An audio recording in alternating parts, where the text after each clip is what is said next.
Anong mensahe ang kailangang marinig ng mga Libra sa period na to? Pwedeng nangyayari na itong magiging reading natin or nangyayari pa lang. Kung hindi man para sa inyo itong magiging reading natin, edi baka para sa someone na malapit sa inyo o sa someone na kakilala nyo mismo. Baka may lumabas na gender mamaya, gawin nyo na lang energy, masculine at feminine energy. Pwede rin naman na wag nyo nang pansinin ang gender. Hindi ko masasabi kung anong magiging reading, kung positive ba o negative. Depende sa kung anong mapipick up kong energy. Walang masama kung papanoorin ang sun, moon at rising sign. Kasi baka din man sa mga yan ay mag-resonate na sa sitwasyon nyo. General prediction muna tayo bago yung collective reading. Kaya lang kasi mataas yung table ko. So from time to time, hindi ko mapapansin kung nakikita ba yung cards. Kaya pasensya na. Wala kasi ako dun sa isang table. Dun kasi sa una kong table, kita ko yung cellphone ko. Kaya lang, lit ng space. Pero dito, sa bago, maluwag. Kaya lang, ang taas ng table. Hindi ko nakikita yung cellphone. Hindi naman sa hindi ko nakikita, pero hindi ko masyado makita.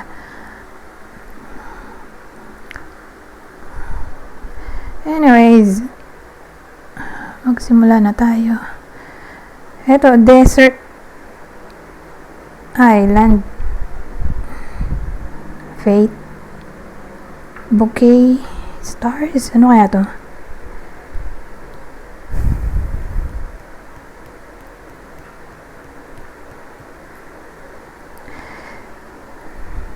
Ang dating sa akin, for some reason, baka mapunta yung iba sa inyo, either by accident or sinadya talaga. Pumunta sa lugar na, ayan, malayo sa Kabiasnan. Talagang island.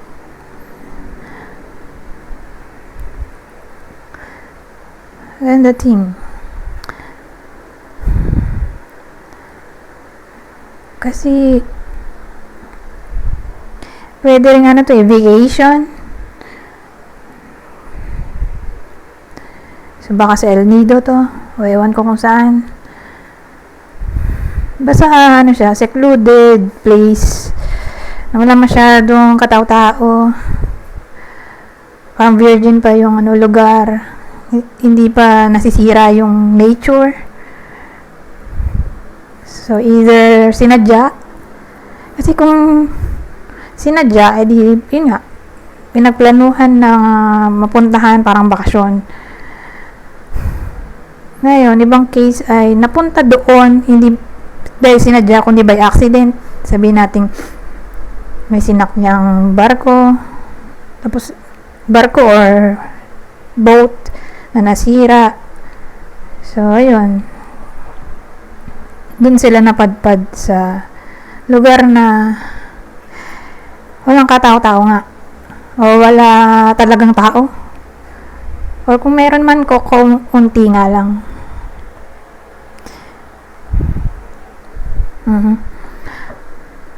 So, kung dito applicable sa inyo, baka marinig nyo tong ganitong klaseng sitwasyon sa kakilala nyo. Na yun nga, baka sila pala yung tamaan ng reading na to, na mababalitaan nyo, pupunta pala somewhere. Na yun nga, parang El Nido, Palawan, yung malayo sa Kabiasnan, or bundok, mamumundok, or magbe-beach, or napunta doon sa sinabi ko ang mga lugar dahil nasiraan nga ng sasakyan, boat, barko. So, case to case basis. Anyways,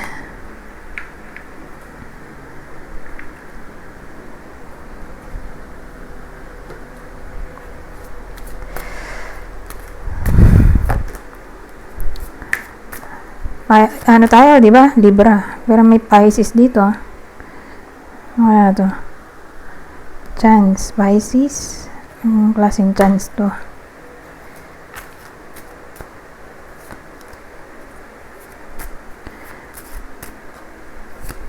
May stork tayo, the sun. Pisces. Stork. Teka, ayusin ko lang ha. Kasi nga, minsan daldal ako ng daldal pagtingin ko. Di pala kita sa video yung mga cards, kaya lesson learned. So, kaya yun, lagi ko na tinitingnan. Kaya lang minsan nga nakalimutan ko naman. So, sa case na to may Pisces, pwedeng yung Libra mismo to, kung meron siyang moon or rising sign in Pisces. Ngayon, kung wala, di kakilala to ng Libra na Pisces. Okay? Ang dating kasi dito, may celebration na maaaring mangyari. Ngayon, ano yun?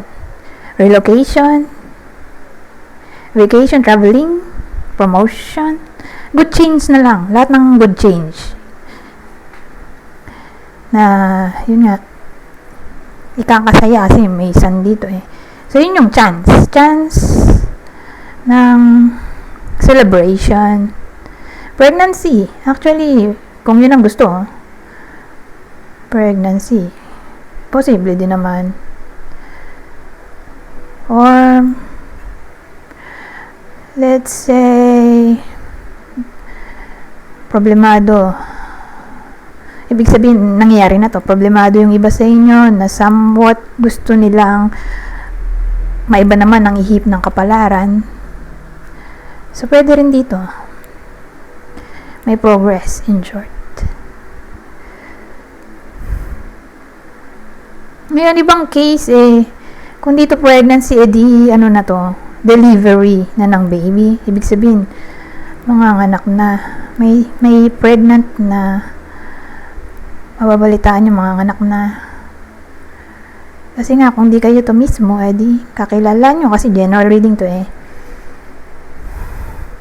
Ngayon, ibang case, let's say, nag-a-apply ng work, regardless kung saan work yan, kung sa Pilipinas or sa abroad, may chance na ma-approve. Okay?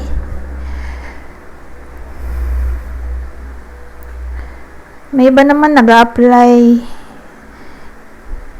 para doon na tumira sa abroad. Pwede rin dito. So, again, case to case basis. Baka kasi visa na yung ina-applyan na dito.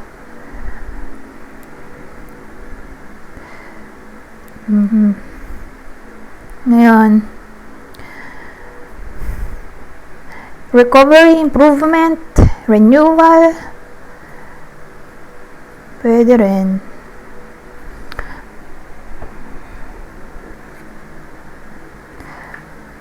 So again, yun. Yung mga sinabi kong yun yung chance. Alin man doon. Yung mga sinabi ko, yung tinutukoy na chance dito. So, kung di man kayo nga to, na may Libra Sun, kasi Libra Sun to Sabagay, pwede rin pala tong Libra Moon, rising sign. Pero again, kung nasa Big 3, yung Pisces, so ano ba yung Big 3? Sun, Moon, Rising, di baka para mismo to sa Libra. Ngayon, kung wala doon sa Big 3, yung Pisces, di sa kakilala nyo, to tatama na Pisces. Sila yung magkakaroon ng chance for celebration.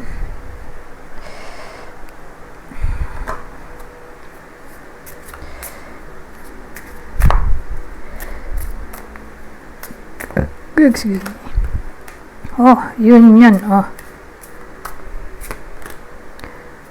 Blessing.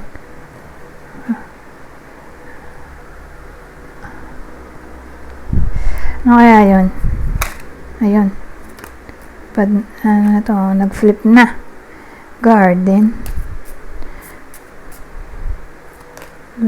Tree. Kaya yun. Maraming pwedeng case. Una, Kung single, edi chance na ma-meet na yung twin flame, soulmate, or ewan ko kung naniniwala ba yung iba sa inyo dyan sa mga sinabi ko, kasi may iba na wala sila pakialam tungkol sa soulmate, twin flame, for as long as ang tinutukoy ay future spouse or future karelasyon kung ayaw pa ng asawa. So yun, ibig sabihin in short, may mamimit ang Libra na single na new love interest. Or kung di man literal na new, baka old. So ang point ko dito, whether old or new, yung love interest, kumbaga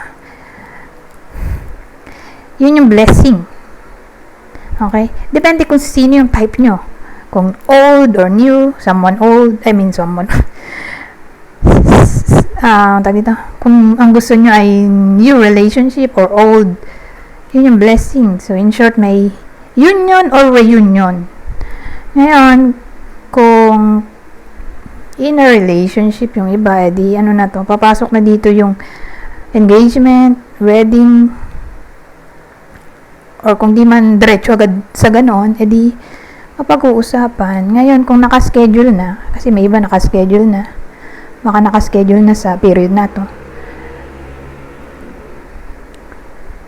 tingin ko, regardless kung anong mangyari, kung umulan man or hindi, or may emergency na maaaring ma-encounter, tuloy pa rin yung kasal. Okay? Ngayon, kung kasal na talaga yung bida, yung blessing?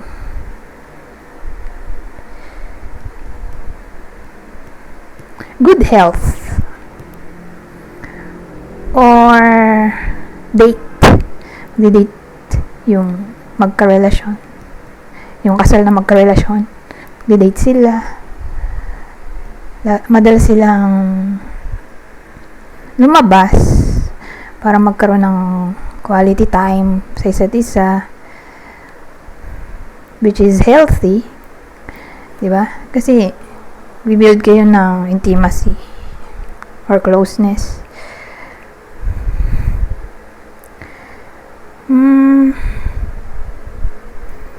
Ngayon, kung kasal talaga, diba? Kung kasal, ang dating kasi wala masyadong problema sa period na to. Madali siyang maayos yung mga problema. So, whether dumating yung problema or hindi, kumbaga, mananatiling buo yung relasyon. Kasi nandito yung tree, deeply rooted yung connection. So,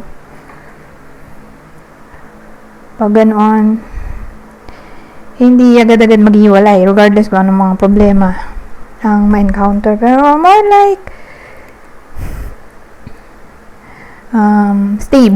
stable ang relasyon, wala masyadong big deal na problema maaaring ma-encounter. Pero kung meron man, again, hindi magiging cause yun para maghiwalay since nandito nga yung tree.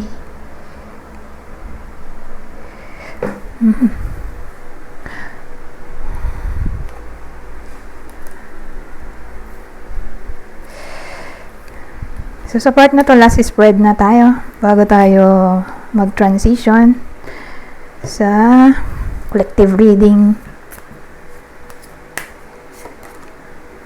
Ito, Scorpio. So again, Libra reading tayo pero may Scorpio. Oh! Ngayon, Aquarius naman. Ano to? Zodiac sign plus Libra. So, nalito tuloy ako. Kung sino dyan, yung maaaring tukuyin.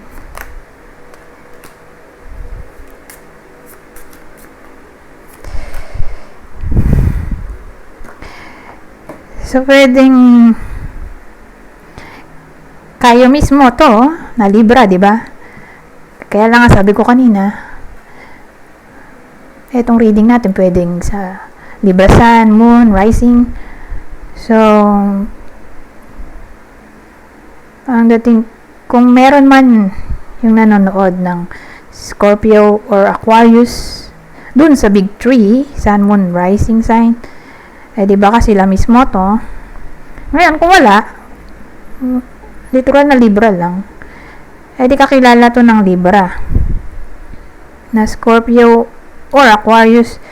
Kasi may mag-aaway dito sila, mag-aaway yan, Scorpio, Aquarius, or again, kung kayo to, na nasa Big 3, na sinabi ko, Big 3, Sun, Moon, Rising, baka kayo mapaaway dito. So, saan? Saan yung lugar? Para malaman nyo saan manggagaling yung magiging kaaway nyo dito, or baka nga nangyayari na to sa iba sa inyo. Probably sa workplace. Kasi kung nangyayari na to, wala pang reconciliation. Ngayon, kung di pa nangyayari, di ayun nga, baka mapaaway ang iba sa inyo, or baka naman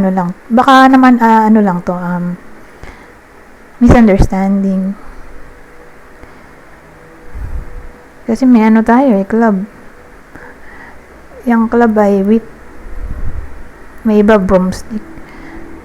Siya ay card ng arguments, fighting, quarreling,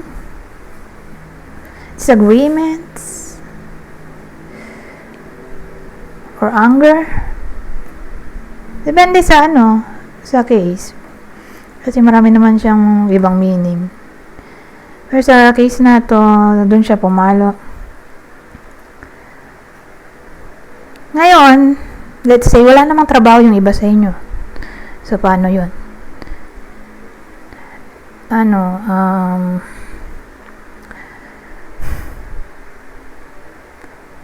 nga ba? Ang dating kasi mapapaaway or may inis yung iba sa inyo.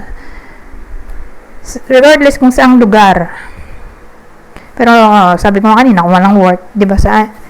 Hindi ko masabi kung saan, pero yung dahilan, yun yung pwede ko matukoy. Ano yung pwedeng dahilan ng arguments, disagreement? Ay probably deception, manipulation, gaslighting, lying, trickery, sneakiness, being shady. Parang na-betray ang trust ng iba sa inyo for some reason. Ito kasi fox, di ba? Hindi naman siya snake. Although halos pares sila ng meaning. Kaya lang kasi dito sa fox, siya hindi mo talaga inakala. As in, wala kang idea. Nagulat ka na lang na, ayun, ganun na yung nangyari. Parang, ang dating nagtiwala ka, may tiwala. Unlike dun sa snake, may intuition ka na may paparating na gulo, o pwede kang lukuhin ng taong to. Kasi nga, parang nabavibe mo na na parang may something wrong. Dito sa fox, wala. As in, nagulat ka na lang na ganong klaseng tao pala itong pinagkatiwalaan nyo ng lubos. Hindi nyo inakala na magagawan kayo ng kasamaan or fake na tao pala siya. Kasi falseness din to or fakeness. Itong fox. Parang nadaan siya sa itsura or may something na parang paano ba sabihin yun? May something na parang magtitiwala ka sa kanya kaya hindi mo inakala. So let's say kadugo, kapamilya, ganon. So nagtiwala ka, tapos ganon ginawa. Kapamilya, kadugo, or itsura kung maganda. Kasi minsan Nadideceive tayo ng itsura. So, porke maganda, gwapo, akalain agad ng ibang tao ay mabuting tao. Pero pangit pa lang ugali. So, ganun dating. So, again, may clue tayo. Baka yung tinutukoy ko na liar or two-faced person or mga kaaway in general or misunderstanding ay probably Scorpio, Aquarius. So, baka sila mismo to, kakilala nyo. Hopefully, kakilala na lang, di ba, kaysa mismo nanonood, di ba, yung tama ng reading. Oh my God. Pero, ano eh. Pero, mas hopefully, kung di na lang mangyari, di ba, ma-reverse na lang. Sige, grabe din, di ba? Di nga tumama sa inyo, ay kawawa naman yung tatamaan na ibang tao. So, hopefully, di na lang siya mangyari, di ba? Pero again, ganun dating eh, may mag-aaway. So, kung di man nga kayo to, na may makaaway ay kakilala nyo, Scorpio, Aquarius, or sila mismo yon yung maaring mag-deceive sa iba sa inyo. Beware. Sa clue natin, Scorpio, Aquarius. Haba na pala ng video natin dito. So, proceed na nga tayo dito sa collective reading. Dito na tayo sa susunod na senaryo.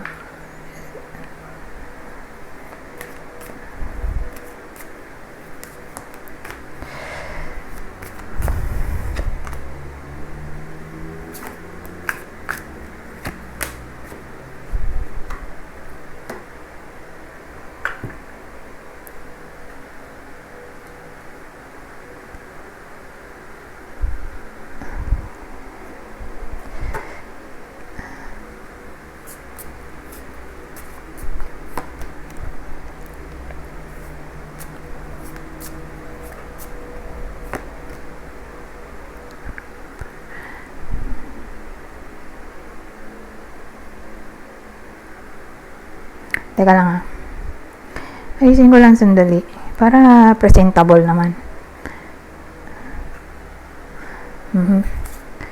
So, sa case na to, hindi ko pa masabi kung anong topic natin. Career ba, relationship, kadugo, kapamilya, kapitbahay. Ang kwento dito.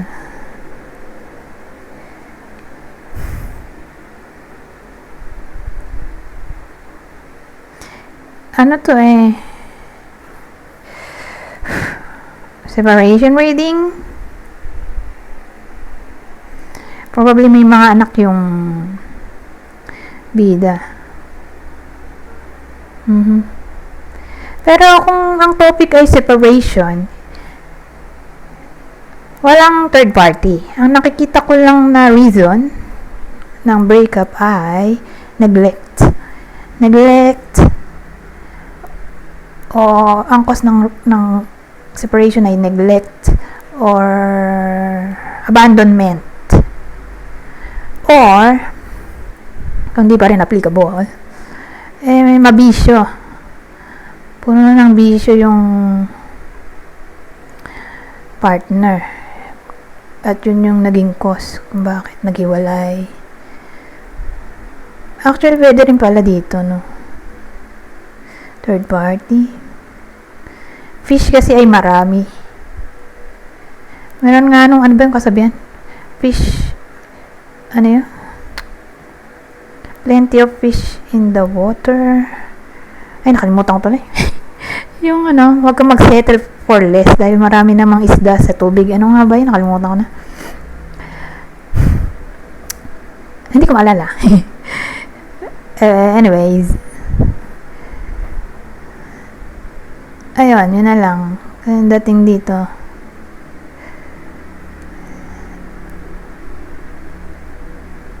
Pero para mas clear, kung sasama ba talaga yung third party. Walang third party. Kumbaga, sabi mo kanina, neglect, abandonment, walang emotional intelligence, distance. So long distance relationship, baka distance yung naging problem, or coldness.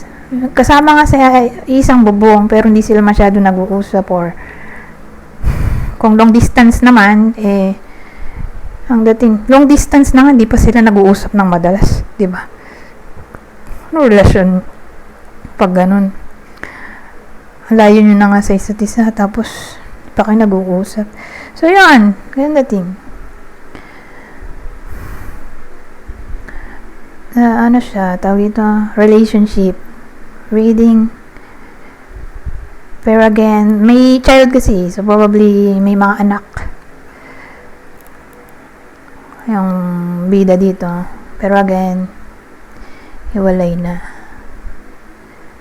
Saka mabisyo, di ba sinabi ko yun? Mabisyo, specifically, lasinggera, o ewan ko kung anong bisyo yan. Pero mas tatama dun sa lasinggo. Or sugal. Or maluho. Anyways, anong meron? Kung ganun yung eksena. Hindi ko pala nasabi yung mga cards, Two of Wands, Ace of Pentacles, Nine of Wands, Child, Reaper, the Reaper, the Fish, the Mountain. So, ulitin ko dito sa case natin, walang third party. Nabanggit ko naman kung anong cause, di ba? Ng separation. So, Two of Wands, Ace of Pentacles, Nine of Wands. So, sa sitwasyon na to, ang plano or decision ng bida natin sa reading na to, syempre, doon tayo papanig sa iniwan. Alangan mang pumanig pa tayo doon sa ng iwan. So, ang bida natin ay yung iniwan, yung victim, gano'n na lang, yung victim. Ang magiging plano niya dito sa period na to or decision ay mag-focus na lang sa career niya or sa kung ano mang pinagkakabalahan niya. And the thing, or hobby. Kasi kung single parent yung bida, edi probably career. Kasi ano pang susustento niya sa mga anak niya kung wala siyang trabaho. So, gano'n. Kumbaga yung focus niya ay magkapera, in short. Doon mapupunta lahat ng attention niya sa pag-earn ng money, regardless kung sa trabaho niya makuha yun, kasi may iba na wala. May iba naman na nagbi-business, diba? May iba naman na suma-sideline. So, depende kung anong trip niya or hobby. May iba hobby naman. Pero isa lang yung direction. Ang focus ay magkapera at maging matatag. Dahil dito tong Nine of Wands. Doon papasok yung dedication na magkapera o mabayaran ng mga utang, mga babayarin, mga tuition. Diba? Lalo na kung nag-aaral na. Nag-aaral na yung anak or mga anak. So, tingnan pa natin. Ano pang masasabi dito? Bukod dyan.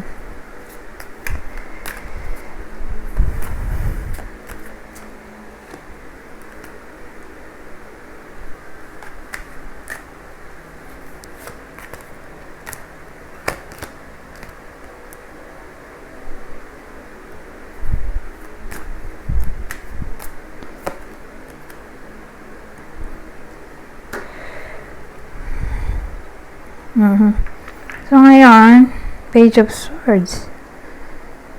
Swords. Tingnan ko sa camera. Teka lang. Baka hindi na naman kita. Nakaka-trauma kasi. Minsan daldal nga ako ng daldal pag tingin ko. Di kita sa camera. Kita naman. So again, Page of Swords. 7 of Pentacles. Hierophant. So after nitong senaryong to, dito naman tayo papasok.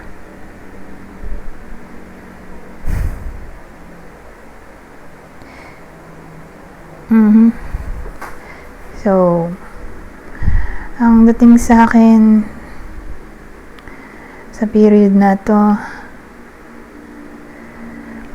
may mga Libra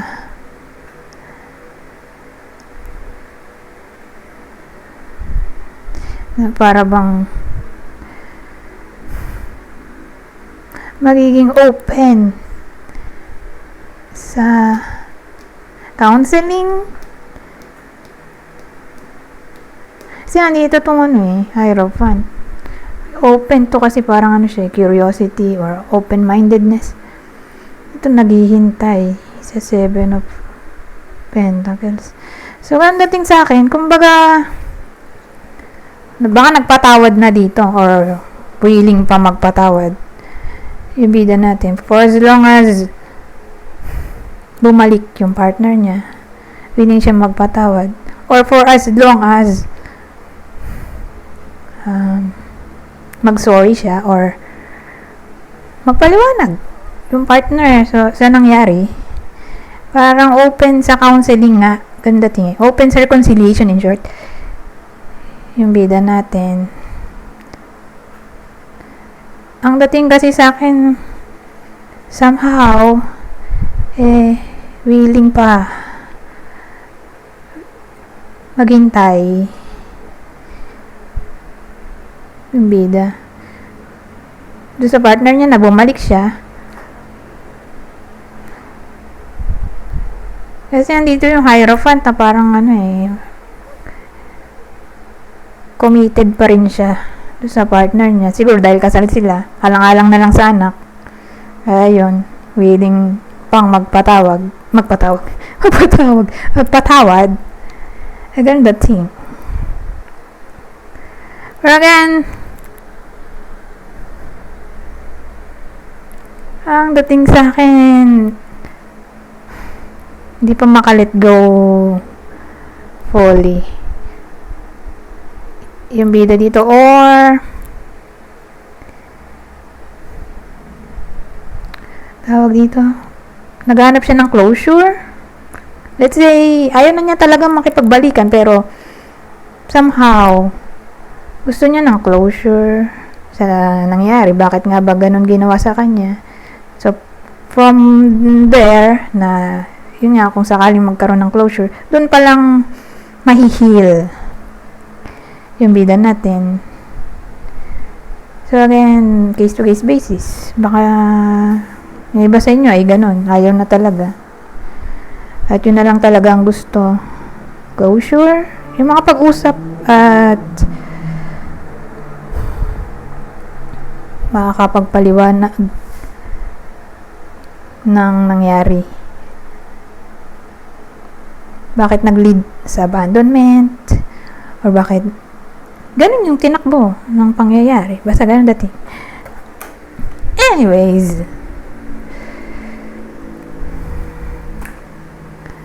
dito naman tayo sa possible zodiac sign ng partner sa reading na to. Kunin nyo lang yung clue na sa tingin nyo ay fit sa sitwasyon nyo.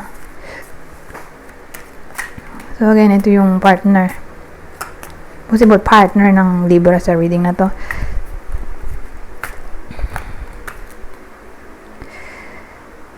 Ano to? Mars, di Aries, Scorpio, ito Virgo, Libra, kapwa Libra. Ngayon, kung hindi man para sa inyo yung reading, di baka para sa someone na malapit sa inyo, kakilala o idol, ito ang possible zodiac sa inyo. Virgo, Leo, Taurus. Dito naman tayo sa last deck natin. So, sa part na to, babasahin ko na lang para mabilis. Ay, teka. Bago ako mag-lead sa senaryong to, dito muna tayo sa advice. Nakalimutan ko tong advice. So, same instruction, babasahin ko na lang para mabilis. Kunin nyo lang yung mensahe na sa tingin nyo ay fit sa inyo. General advice at prediction na to sa period na to. General advice at prediction. So, regarding to doon sa reading natin kanina. Again, basahin ko na lang. Learn to take life as it comes, both positive and negative.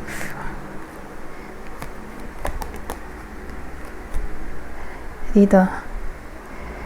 You can always call on your natural confidence.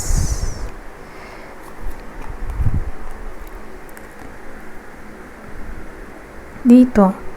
Find work-life balance to protect your creativity. Tinalalamunan ko.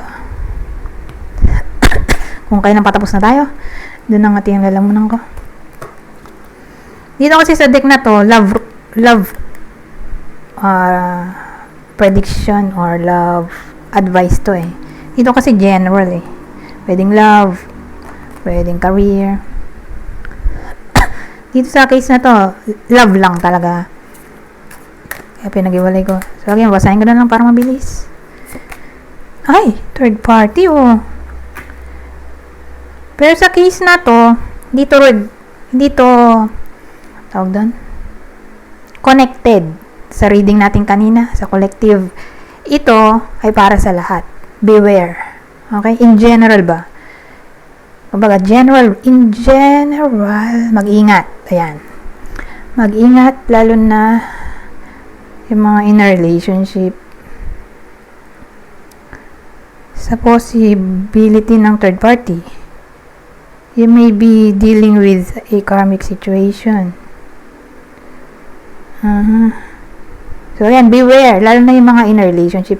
Or, napapagusto. Kasi baka maloko sila nung nandiligaw sa kanila. Hindi nila akalain na in a relationship na para sa iba. Beware. Okay? Kasi may case na ganun eh. Nakilala nila online, sa online dating apps. Sabi, single daw yung pala. In a relationship na or kasal na. So, beware nga. In general, sa topic nito, third party. Whether kasal, in a relationship lang, or nakikipag-date. Huwag masyadong tiwala ba? Laging maging mapanuri. Lalo na kung makakitaan nyo ng red flag. Di yun na yun. Malaki yung chance ng third party. Pero kung wala naman kayong na-sense, hindi para sa inyo yung reading. Anyways, dito sabi, unexpected connection.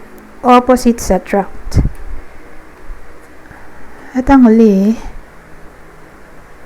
ito, fearless love. A courageous leap into the unknown. Anyways, hanggang dito na lang. Goodbye. For now.